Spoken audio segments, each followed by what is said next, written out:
wabarakatuh. Hamdan tayyiban mubarakan bih, lakal hamdu kama yanbaghi li jalalika wa 'azimi sultanik.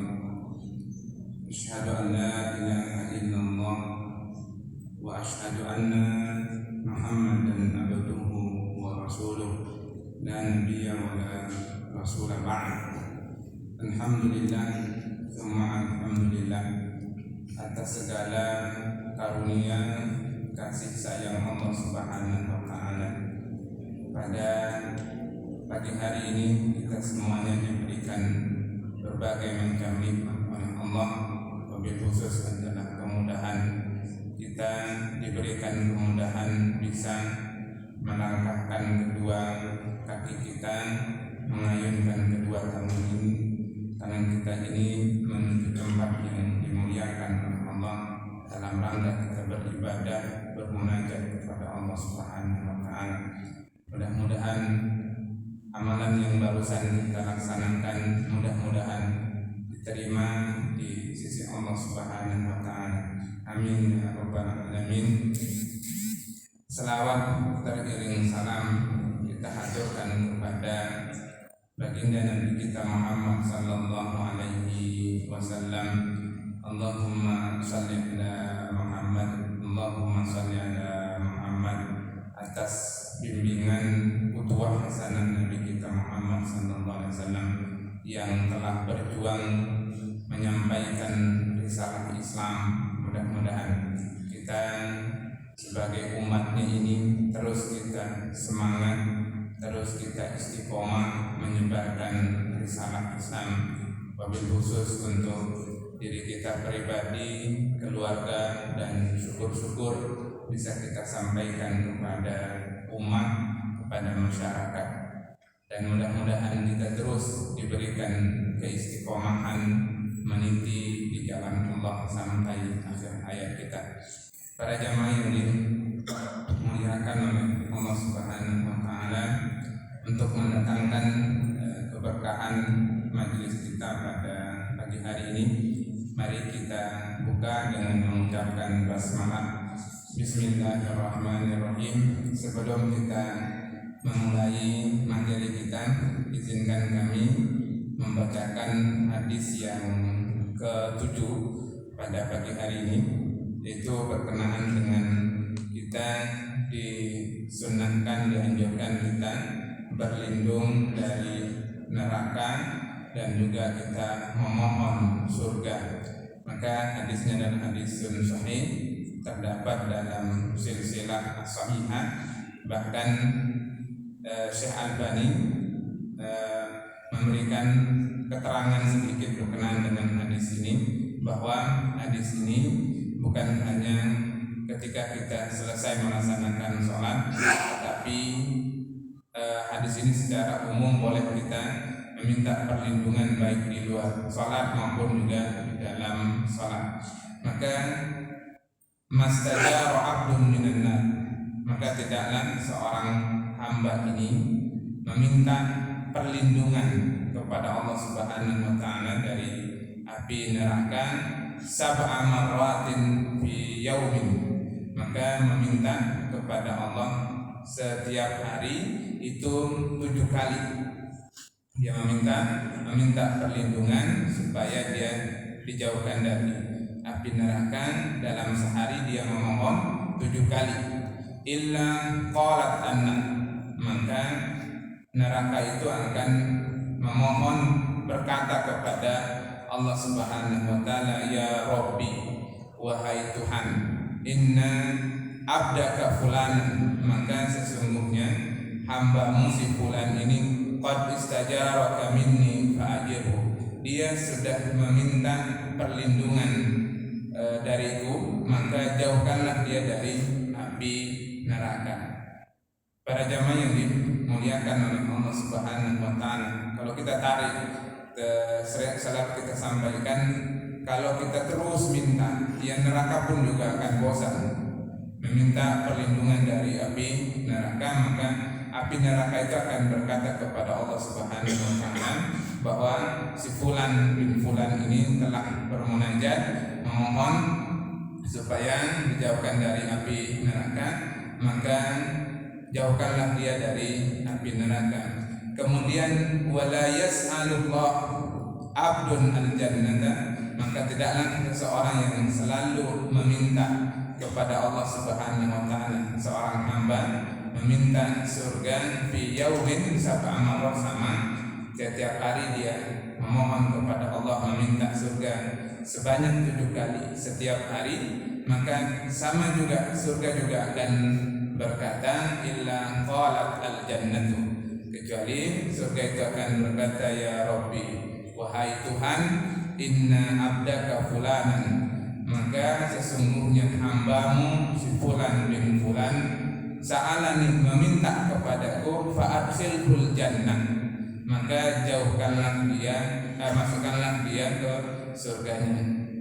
Para jamaah yang dimuliakan oleh Allah Subhanahu wa taala, maka inilah salah satu sunnahnya, kita harus meminta kepada Allah Subhanahu wa taala, meminta perlindungan, dijauhkan dari api neraka, meminta surga supaya kita dimasukkan ke surganya Allah Subhanahu wa taala. Tapi dengan, kalau dalam hadis ini dengan syarat minimal, yaitu sehari kita meminta 7 kali dalam sehari, maka insya Allah neraka akan berkata bahwa si fulan ini meminta perlindungan, maka jauhkanlah dia. Neraka akan berkata, kemudian juga surga akan berkata bahwa si fulan ini selalu minta, maka masukkanlah dia ke surga. Para jemaah yang dimuliakan oleh Allah Subhanahu wa taala, mudah-mudahan kita selalu meminta kepada Allah Subhanahu wa taala kita dijauhkan dari api neraka, dan kita pun juga meminta surganya Allah Subhanahu wa taala. Kemudian kita melanjutkan materi kita, yaitu tentang tuntunan praktek ibadah, yang mana kemarin kita sudah membahas tentang membasuh tangan bersama dengan siku. Para jamaah yang dimuliakan oleh Allah Subhanahu wa taala, maka kita harus memulai dari ujung jari. Tidak boleh kita memulainya dari siku, walaupun sekarang serba banyak kemudahan ada keran, sehingga kadang kita lupa bahwa yang dianjurkan itu mulai dari ujung jari kita bersama dengan siku sampai ke siku. Ini bahwa semua praktek wudu kecuali nanti mengusap kepala itu semuanya 3 kali. Wa yadaihi ilal mirfaqaini salatan, kita membasuh tangan itu jumlahnya 3 kali, dan nggak boleh itu bergantian. Kita harus selesaikan yang kanan 3 kali dan yang kiri 3 kali. Jangan sampai bergantian kanan kiri kanan kiri kanan kiri. Nah, ini masih banyak di anak-anak kita itu selalu bergantian kanan kiri kanan kiri kanan kiri. Nah, sehingga dipahaminya bahwa gantian 3, yang penting jumlahnya 3 kali. Maka membasuh yang kanan 3 kali harus selesai dulu, baru yang kiri. Para jamaah yang dimuliakan oleh Allah Subhanahu wa taala, maka mana dalilnya Nabi kita selalu mendahului yang kanan? Maka hadisnya adalah hadisun sahih muttafaqun alaih, bahwa Nabi senang sekali selalu dengan yang kanan, baik itu pakai sandal, kemudian juga bersuci maupun yang lainnya, selalu menggunakan yang kanan. Inilah menjadi dalil landasan memperkuat bahwa harus semuanya kita memulai dengan yang kanan, kecuali ketika sesuatu yang jelek, misalnya masuk WC, itu harus kita mendahului yang kiri. Para jamaah yang dimuliakan oleh Allah Subhanahu wa taala, kemudian juga berkenaan dengan pamat motor, wastan syaqo, wastan saro, sudah kita jelaskan bahwa letak perbedaannya adalah waw ini ada yang langsung bersamaan menaikkan air ke hidung tanpa harus dipisah, kumur-kumur dan menaikkan ke hidung. Jadi air yang untuk kumur-kumur itu pun juga air yang kita naikkan ke hidung kita. Dan sunatnya itu adalah menggunakan tangan yang kanan sebelah saja. Ini sekedar penopang, yang kiri sekedar penopang, maka boleh kita hanya satu saja untuk menaikkan air ke hidung kita. Kemudian buangnya, kita itu masih banyak kesalahannya, kita buang istinfarnya itu dengan tangan kanan. Padahal sunnahnya adalah kita buang harus dengan yang kiri. Kemarin kita sudah lihatkan gambarnya. Para jemaah yang dimuliakan oleh Allah Subhanahu wa taala, kemudian sebagian dari kesalahan-kesalahan kita, banyak yang memperhatikan hadis ini dengan membasuh tangan kanan sekali lalu tangan kiri yang sekali. Ini biasanya anak-anak kita, anak SD itu masih banyak tadi yang bergantian cuma ghasala yadahu yumna ila al-mirfaqaini thalatha marrat thumma ghasala yadahu yusra mithla dhalik. Jadi kesalahan yang kita selalu bergantian, maka kemudian diperkuat dengan hadis Nabi kita Muhammad SAW mencuci tangan yang kanan sampai siku 3 kali, baru habis itu summa. Nah kalau summa inilah nggak boleh kita bergantian. Summa itu adalah tertib, harus selesai yang kanan, makanya menggunakan summa. Summa itu yang kalau dalam presiden misalnya yang masuk itu kepala dulu, presiden dulu, baru summa wakil. Jadi nggak boleh wakil duluan yang masuk.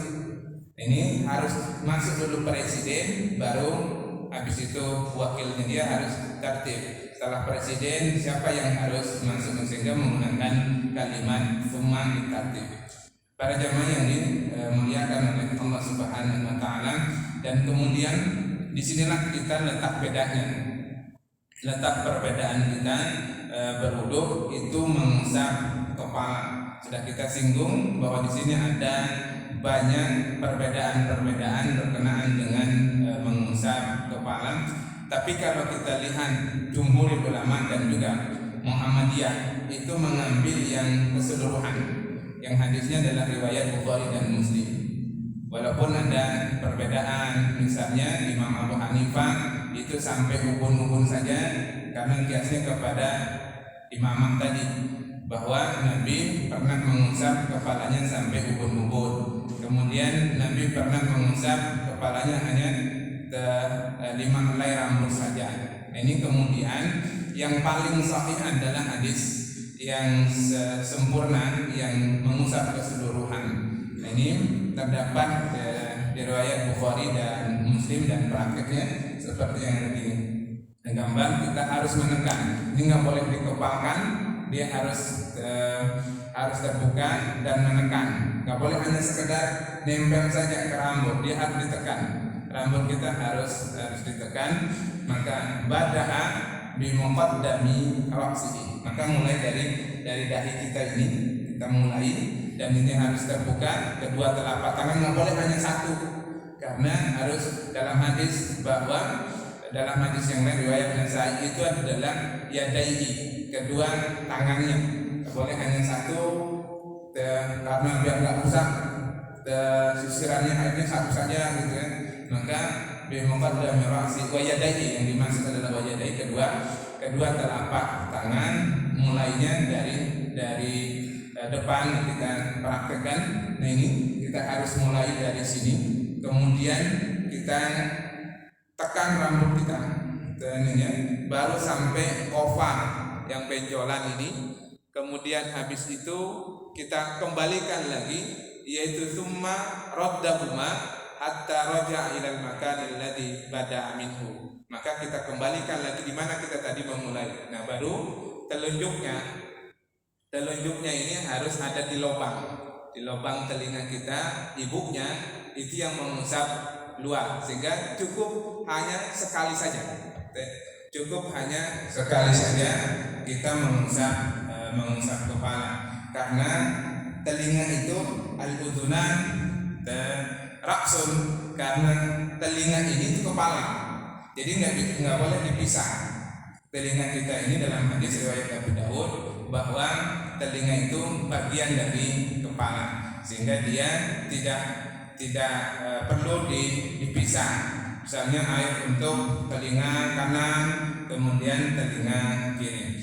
Para jamaah yang dimuliakan oleh Allah Subhanahu wa taala, maka ini hadisnya adalah hadis sahih. Jumhur ulama mengambil ini, yang paling sahih adalah seperti ini, walaupun ada perdebatan di kalangan para ulama. Bada'a bi muqaddami ra'sihi, kemudian hatta dhahaba bihima ila qafa, sampai batas benjolan ini, tsumma raddahuma, kemudian kita mengembalikan keduanya, yaitu kedua tangan kita kembali ke depan, hatta raja'a ilal makanil ladzi bada'a minhu, di mana kita memulai, maka kedua tangan kita harus kita kembalikan lagi ke awal.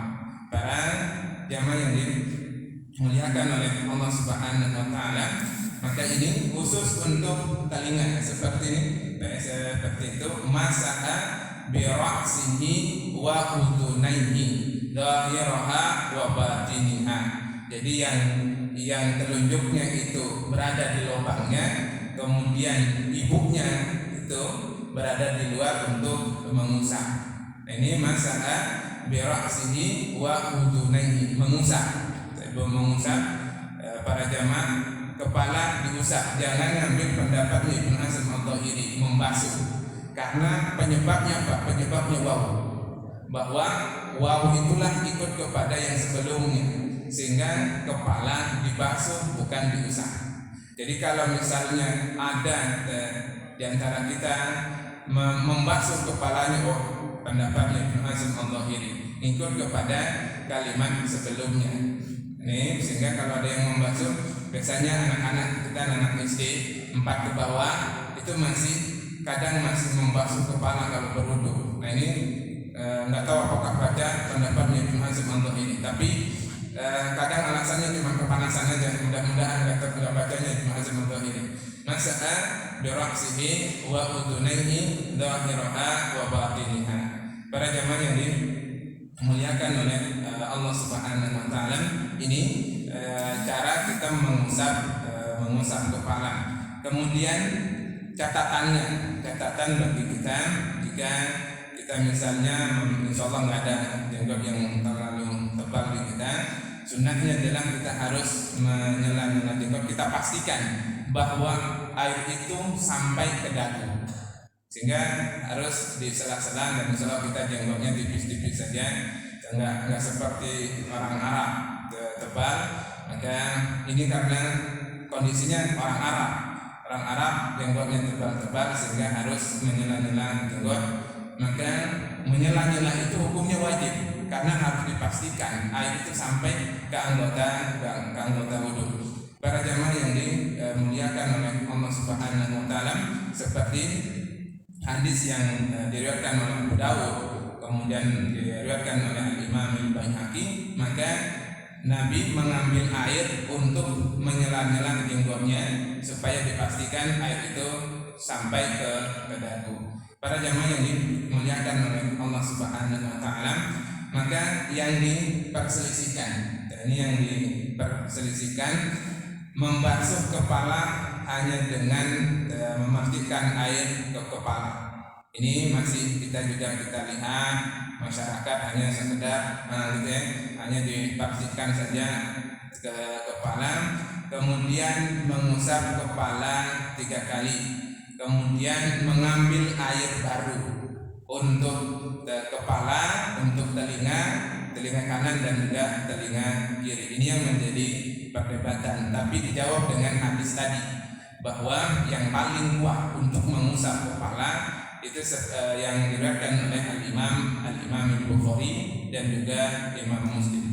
Maka jawabannya adalah kepala diusap, bukan dibasuh. Jangan seperti Ibnu Hazm Al-Dhahiri, atau jangan sampai hanya diperhatikan saja. Kepala harus diusap. Kemudian mengusap kepala cukup hanya sekali. Hadisnya riwayat Abu Dawud, bahwa Nabi mengusap kepalanya hanya sekali, tidak 3 kali. Kemudian telinga itu bagian dari kepala, sehingga dia tidak perlu kita mengambil air untuk mengusap telinga kita.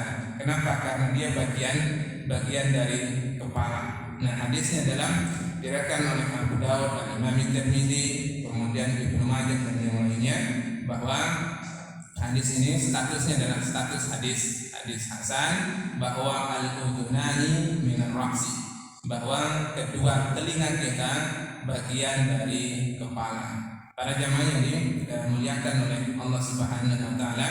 Kemudian yang selanjutnya adalah yang menjadi perselisihannya, banyak terjadi mengusap kepala 3 kali atau hanya memandikan kepala dengan air saja.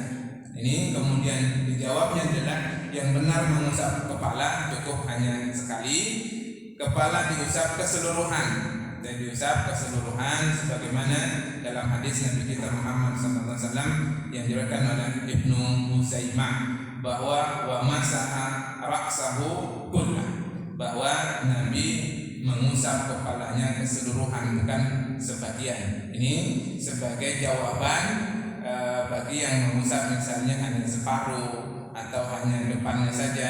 Inilah dalil ini, wa masaha ra'sahu kullah, bahwa Nabi mengusap kepalanya keseluruhan.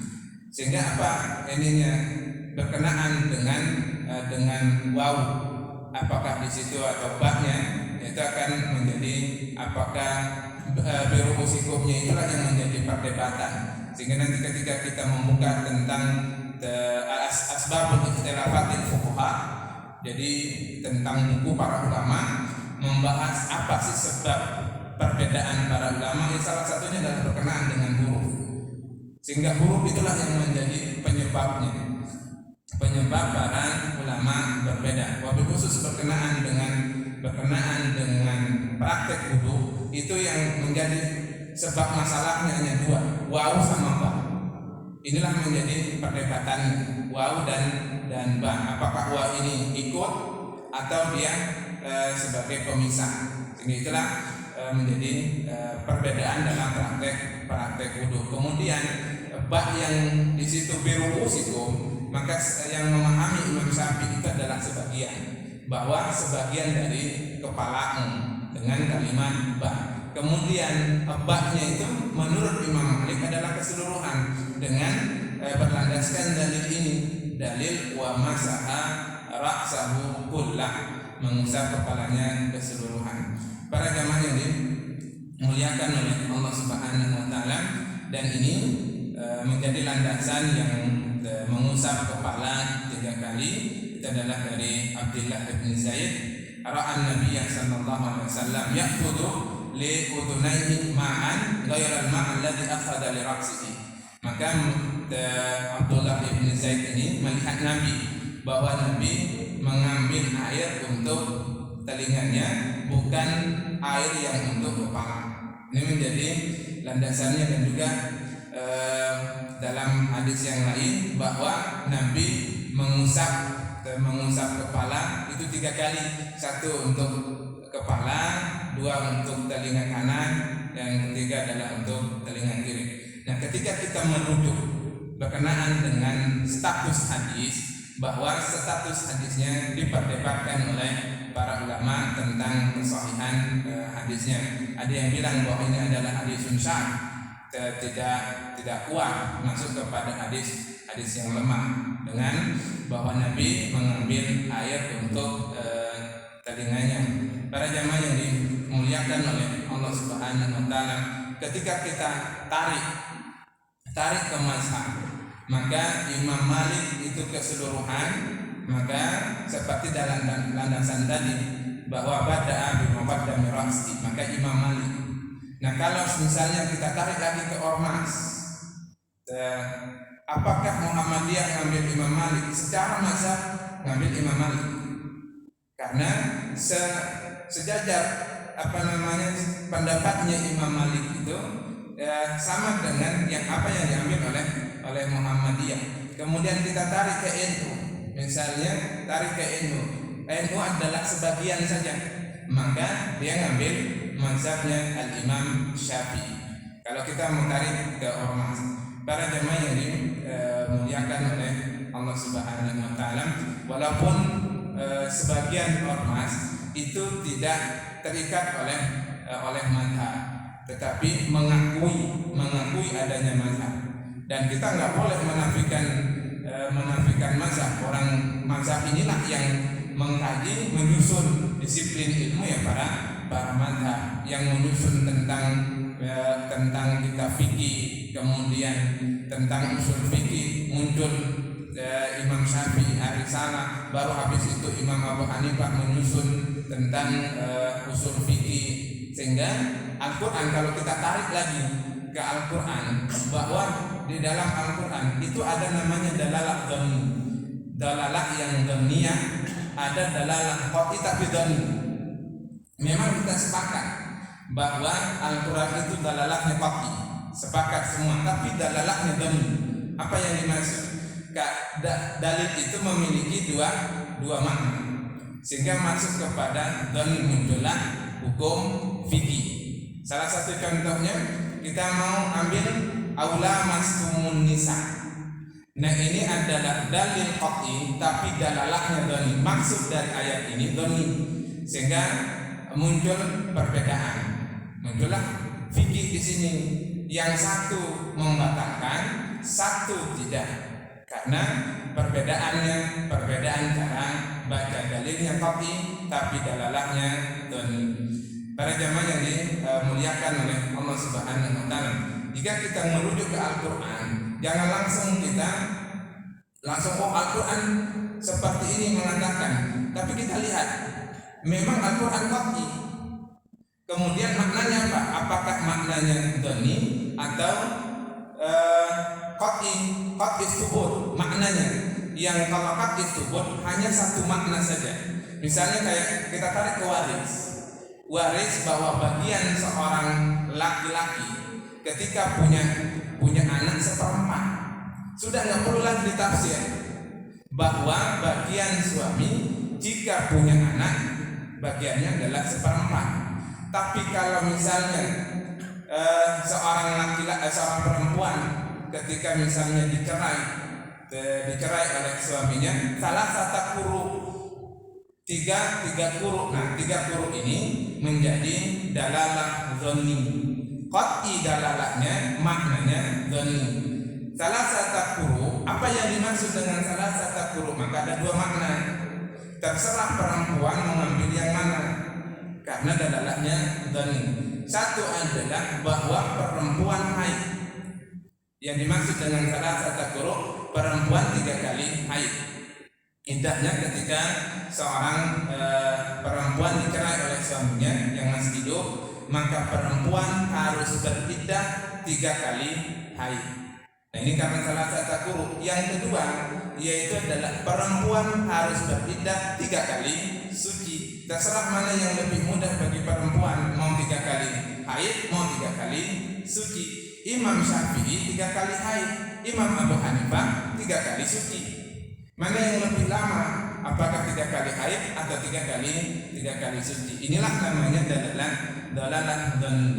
Nah, saya sudah menyusun buku tentang usul fikih, tentang dalalah ini, supaya mana sih dalalah dhani yang di situ muncul perbedaan para ulama, muncullah fikih dalam dalil Al-Quran yang dhani, yang lahir permasalahan fikih, dan itu semuanya benar karena muncul dua makna.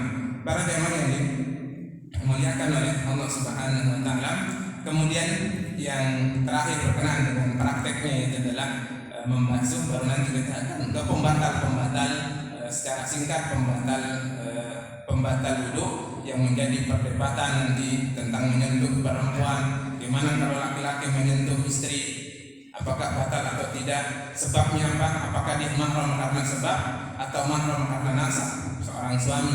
Di situ menjadi muncul perdebatan yang karena yang nggak batal itu kan mahram karena nasab. Suami dengan istri bukan mahram karena nasab, tapi mahram karena sebab. Apakah boleh bersentuhan kalau sudah berwudu? Para jemaah yang dimuliakan oleh Allah Subhanahu wa taala, ini sama dengan dengan membasuh tangan sama-sama 3 kali, semuanya dari ujung. Harus kita sela-sela jari-jari kita pastikan berkenaan dengan jari-jari. Kemudian beliau membasuh kedua kakinya, landasannya adalah surah Al-Maidah. Kemudian juga beberapa hadis Nabi kita Muhammad sallallahu alaihi wasallam. Tapi kita karena banyaknya kemudahan, kadang kita mulai dari tumit. Kadang kita membasuhnya ini adalah menyelisihi tentang ayat surat Al-Maidah, bahwa kita harus memulai dari kaki, bukan dari tumit, karena memang ada ormas atau bahkan yang lainnya itu memulainya dari tumit. Ini kita harus sesuai dengan ketentuan ayat Al-Quran surah Al-Maidah ayat 6 dan juga hadis Nabi kita Muhammad sallallahu alaihi wasallam. Seperti yang digambar itu, seperti itu caranya kita untuk berwudu membasuh kaki kita. Para jamaah yang dimuliakan oleh Allah Subhanahu wa taala, mudah-mudahan kita terhindar dari wailul lil aqab minan nar.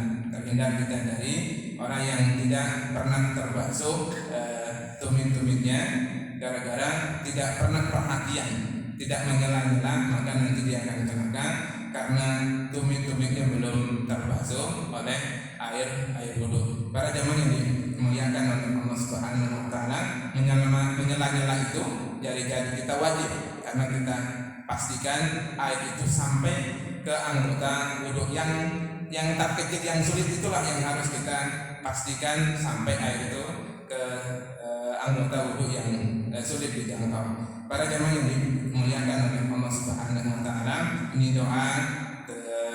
doa setelah kita berwudu. Sudah kita sampaikan di awal bahwa terjadi penambahan.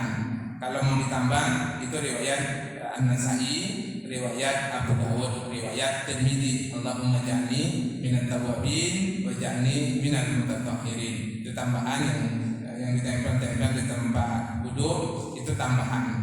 Yang riwayat Bukhari, riwayat Muslim, dia hanya sampai abduhu wa rasuluh. Asyhadu an la ilaha illallah wahdahu la syarikalah wa asyhadu anna Muhammadan abduhu wa rasuluh. Nah, ini yang dapat kami sampaikan kepada Bapak dan para jamaah. Kemarin saya menyampaikan poligami di ibu-ibu PDA sampai 2 jam, nggak terima dengan hadis man anfaqa zawjaini, nggak terima. Kami lebih baik kami hidup sendirian daripada poligami. 2 jam masalah hadis man anfaqa zawjaini, nggak terima ibu-ibu dengan hadis itu. Tapi kita perkuat terus perkuat, karena larinya ke waris. Gimana kalau kami nggak punya anak laki-laki, ya harus izinkan suami, kata saya, untuk menikah lagi. Akhirnya sampai jam 11:15 kemarin, gara-gara hanya poligami, biar terus ini didakwahkan, Pak, ya, masalah poligami, biar ibu-ibu kita menerima poligami itu, Pak. Terima kasih, mudah-mudahan itu yang dapat kami sampaikan kepada para jamaah. Jika ada yang ingin disampaikan, ingin ditanyakan, kami persilahkan kepada para jamaah. Terima kasih. Berkenaan dengan penjelasan beberapa hari lalu tentang kalau sudah mandi tidak perlu berwudu karena yang kecil itu yang besar mengalahkan yang kecil, gitu Pak ya. Nah, bagaimana teknisnya? Apa langsung mandi itu sudah selesai wudunya, atau wudu dulu baru mandi tanpa ada yang membatalkannya? Begitu Pak. Terima kasih.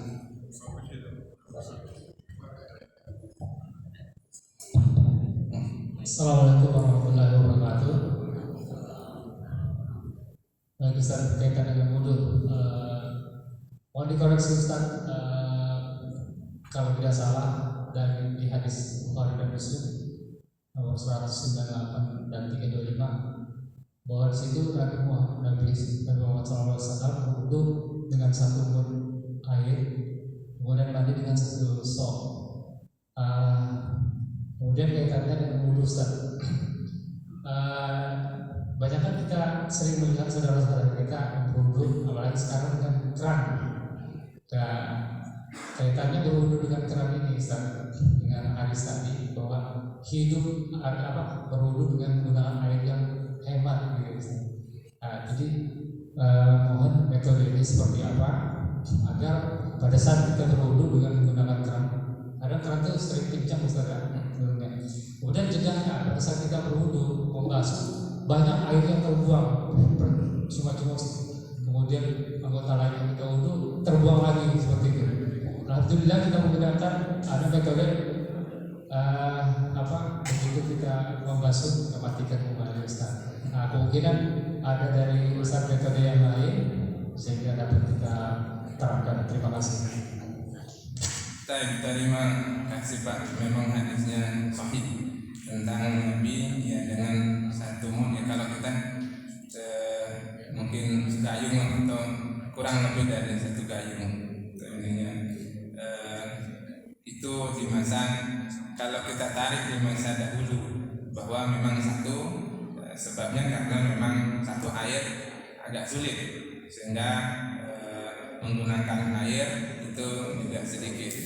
Ini kemudian kita tarik ke sekarang, kita kompromikan air yang di masa dahulu dengan sekarang. Kan sekarang apalagi Kalimantan ini memang surganya Indonesia kayaknya Kalimantan ini. Semuanya ada, airnya melimpah, semuanya ada di Kalimantan. Sedikit banyak Kalimantan itu anggapan orang luar, Kalimantan itu kaya.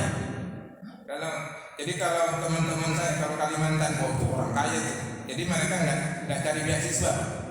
Kalau di Al-Azhar dia nggak cari beasiswa. Kebanyakan nggak cari beasiswa karena dianggap bahwa sudah kaya Kalimantan. Pas saya datang 2016 sama saja sebenarnya Pak, kata saya sama saja. Ternyata mungkin belum bisa dinikmati oleh masyarakat. Semuanya kan ada di Kalimantan, sungainya insya Allah sungai yang terbesar. Kemudian semuanya batu baranya ada. Apa yang nggak ada di emas ada kayaknya Pak? Ada dikit ya Pak ya? Mungkin ada. Apalagi minyak kita ini yang Kalimantan yang paling banyak. Ini kalau nggak salah se-Asia Tenggara kita yang paling banyak ini Kalimantan. Nah ini mudah-mudahan yang bisa dinikmati. Minimal jalan lah Pak. Jalan bolong-bolong pakai jalan timur sama indah. Nggak pernah beres-beres Pak. Pasti macet dan bukan lagi macet. Becek Pak. Rusak jalan ini padahal kaya Kalimantan. Nah itu kita hemat. Kalau kita ingin menghemat air kita ya sama-sama kita saling memahami, jangan terlalu boros lah menggunakan air kita, biar nggak terlalu banyak bayar air. Nah kalau kita lihat kalau sudah yang modern seperti kayak di Arab Saudi itu biasanya itu dia keluar kalau kita, nah ini kalau bisa seperti itu Pak, tapi kayaknya agak mahal itu kerannya. Kalau misalnya kita gini baru dia keluar, habis itu nggak lagi keluar. Nah, ini untuk cara menghemat. Mudah-mudahan insya Allah bisa menjadi syuhada, bisa menyediakan seperti itu Pak. Ambal aja bisa, apalagi cuma keran yang otomatis itu Pak. Insya Allah bisa, biar supaya lebih hemat, nggak terlalu terbuang banyak airnya. Kemudian yang itu Pak ya, insya Allah seperti itu Pak. Caranya kita mungkin keran yang otomatis ya lebih hemat. Kalau nggak dimatikan langsung dari ujungnya aja Pak, biar atau disediakan ini khusus untuk satu orang. Jadi ada jatah-jatahnya ini untuk satu orang biar tambah hemat. Nanti yang dikomplain kan mesti ada Pak. Pelik sekali air saja masih dijatah gitu ya. Jatah. Ya dengan keran tadi lah Pak, biar lebih juga masyarakat nggak komplain, jamaah tidak komplain, sehingga kalau dia nggak ini otomatis langsung tertutup sendiri. Kemudian berkenaan dengan mandi, salah satunya adalah Imam Abu Hanifah dan Ibnu Hazm Al-Dhahiri. Wabil khusus adalah berkenaan dengan mandi wajib. Karena di mandi wajib sudah ada wudu, lupa pun juga kata Imam Abu Hanifah dalam fikih Sahih Sunnah, lupa pun dia berwudu maka dia sudah dianggap sudah berwudu. Kenapa? Karena sudah terbasuh. Hadisnya sahih. Berkenaan dengan hal itu Nabi ketika mandi besar dia tidak berwudu lagi. Ini menjadi landasannya Al-Imam Abu Hanifah dan juga Ibnu Hazm Al-Dhahiri karena yang besar sudah mengalahkan yang kecil, itu berwudu karena sudah terbasuh semuanya. Kalau kita mau mengambil pendapatnya Imam Abu Hanifah dan Imam Ibnu Hazm Al-Dhahiri, ini pendapat. Kalau Imam Syafi'i itu harus dipisah, ya mandi berwudu. Kenapa? Karena beda peruntukannya, mandi untuk seluruh anggota badan, kemudian berwudu hanya sebagian dari anggota badan kita saja. Ini terjadi perdebatan di situ, Pak. Boleh kita memilih, tapi yang paling banyak itu berwudu lagi, Pak. Berwudu lagi seperti biasa. Dan kadang juga saya mempraktekkan Imam Abu Hanifah. Ya kalau sudah malas wudu ya langsung sudah sekalian dengan mandi itu sudah masuk kepada berwudu. Jadi kalau orang yang bermazhab Imam Abu Hanifah, misalnya mau sholat hari raya, dia nggak perlu berwudu lagi karena sudah masuk wudu, tinggal hanya niat saja, memperbaharui niatnya itu saja semuanya. Ya mandi ya itu juga untuk berwudu, semuanya sudah tercantum di situ berkenaan dengan awal niatnya. Itu menjadi perdebatan, Pak. Boleh kita memilih mau Ibnu Hazm atau Abu Hanifah yang langsung mandi langsung sekalian dengan wudu. Kalau Imam Syafi'i, Imam Ahmad bin Hanbal itu dipisah, mandi kemudian berwudu seperti biasa. Supaya mandi dulu baru habis itu berwudu, kecuali mandi janabah, karena dalam prakteknya setelah kita membasuh tangan kita, membasuh kemaluan, itu berwudu dulu baru nanti mengguyur dari ujung rambut, dimulai dari yang kanan baru yang kiri, itu semuanya. Tapi berkenaan dengan mencuci kaki itu beda. Kalau mandi janabah itu yang paling banyak Imam Abu Hanifah, kemudian Imam Malik itu di akhir. Cuci kakinya nanti di akhir, penutup dengan mencuci kaki. Ini kalau Imam Ahmad itu namanya juga berwudu, ya harus cuci kaki. Sehingga cuci kakinya sudah selesai tadi, tidak perlu lagi cuci kaki di akhir. Ini jadi perbedaan tentang masalah tata cara mandi wajib. Insya Allah enggak bisa tersampaikan, Pak, ya. Paling mungkin masalah wudu. Mudah-mudahan nanti ketika ada waktu kita bisa jelaskan juga berkenaan dengan bagaimana tata cara mandi wajib. Mudah-mudahan itu, Pak, yang dapat saya jawab. Habis sudah, Pak? Terakhir, Pak. Terima kasih, Pak. Assalamualaikum warahmatullahi wabarakatuh. Ada dua pertanyaan dari saya terkait dengan bagaimana hukumnya orang berwudu di kamar mandi yang ada WC-nya. Ya. Yang kedua, saya berdasarkan pengamatan saya, banyak ibu-ibu yang safar, kemudian ketemu masjid, dia singgah itu mau sholat, tapi wudunya antara laki-laki dengan perempuan jadi satu. Beliau tidak membuka jilbabnya. Bagaimana hukumnya? Terima kasih. Cukup saya. Berkenaan dengan wudu di kamar mandi, mazhab Imam Syafi'i makruh, Pak. Sehingga kalau yang bermazhab Imam Syafi'i itu tempat mandi, tempat duduk. Nah ini bayang kalau di rumah. Maka kalau ada tempat, ada kamar mandinya, ada tempat duduk, dia mazhab Syafi'i. Karena Imam Syafi'i makruh berwudu di kamar mandi. Kemudian Imam Abu Hanifah, Imam Malik, kemudian kita tarik ke yang Syekh Utsaimin, kemudian Syekh Albani, kemudian ulama-ulama yang termasuk Imam Yusuf Qaradawi mengatakan boleh berwudu di kamar mandi, kemudian dipastikan lantainya itu disiram terlebih dahulu. Ini menurut kemudian Imam Abu Hanifah, kemudian Imam Malik, Syekh Utsaimin, kemudian Syekh Albani, dan Imam Yusuf Qaradawi, itu yang penting dipastikan bahwa tempat wudhu itu, kamar mandi itu disiram terlebih dahulu lantainya, baru kita berwudhu. Boleh, Pak. Sehingga kita di rumah nggak semuanya ada tempat wudhunya.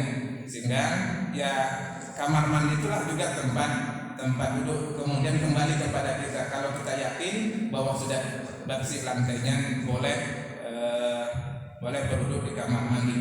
Karena juga pernah kalau dalam dahulu kan belum ada WC Pak, yang masih terbuka, ini masih terbuka, sehingga muncullah itu belakangan berkenaan dengan WC.